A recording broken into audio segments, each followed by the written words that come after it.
Okay, day 109. Oh shoot, sorry, day 205, part 3. So the SEIU janitors comment. Okay, well, so Podesta. There's lots of emails. Just Google SEIU and Podesta.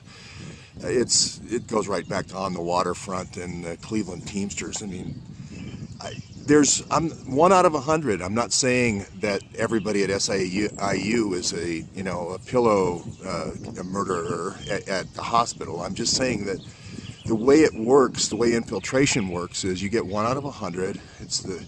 You get a guy who's working, the graveyard shift. That's why they call it the graveyard shift, from 2 a.m. to 6 a.m.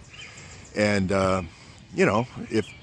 if you have a JTTF and you have the police under your control and you know that there's not going to be an autopsy, yeah, you can go to the SEIU janitor with the pillow.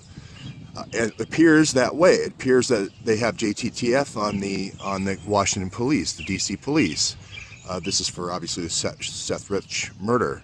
If you don't have that, then that's what I was saying about the nurse anesthetist. You got to make it look like an accident. You got to have a kid on rotation. You got to have, oops, I did it again. I shouldn't have given him that much. Oh, he has a reaction to orange juice. You got to introduce an infection. You got to do something else that looks a little bit more like an accident. So I didn't mean to say I've solved the case. This is an SEIU janitor that Podesta, ordered up. I didn't mean to say that.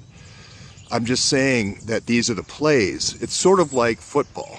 These are the different plays that you can run, and as another coach, as the opposing coach, you know what to expect. Oh, they ran that one, they ran that one, they ran that one. And then after a while, you get to recognize little signals or tells in what they're doing. So I'm just saying, to focus the research, it's going to be, if there is a footprint for the Seth Rich murder, it's going to usually be an SEIU meeting about 2 weeks out. After he discovers it, first of all, who's the leak, and then about 2 weeks later, you're going to do the murder. Same thing's going to be true with Braverman if Braverman's alive. Now, it's the nurse anesthetist, and SEIU, you got somebody in every hospital already. Again, these are people typically out of federal prison. They have to do kind of like the Stevie Stevens thing. You have to do a dirty dozen before you get off the hook, and then you're good to go, and then they're going to build a new life for you somewhere. And if you don't think that happens, well then, okay, you don't have to think that happens. But the federal government's been doing it for a long time. So, Department of Justice. So I'm just showing the plays that DOJ and FBI can run, and then just laying those out, and then saying as the evidence develops, then we'll,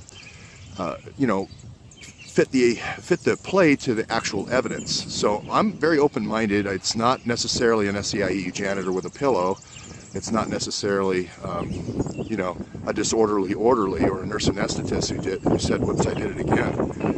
It could be any of those things. It could be somebody like Mahmoud hiring two MS-13, to go in and act like they're visiting some other person in the hospital, and then when nobody's looking, one person's lookout, the other person does the pillow.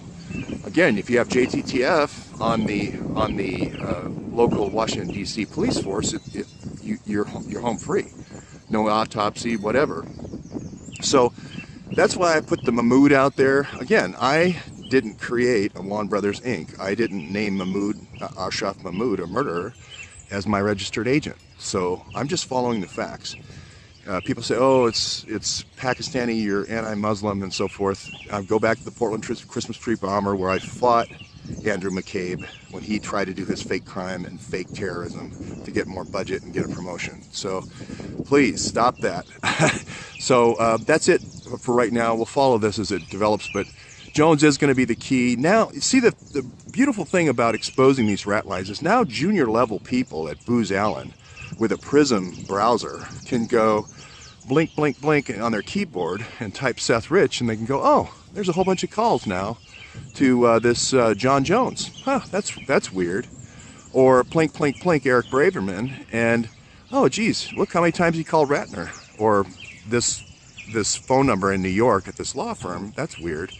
And they can start putting the dots together. So as the rat lines are exposed more, it's easier to find. The case unwinds quicker, it dissolves quicker, is what I'm trying to say. And I think it's going to dissolve fairly fast now with these releases.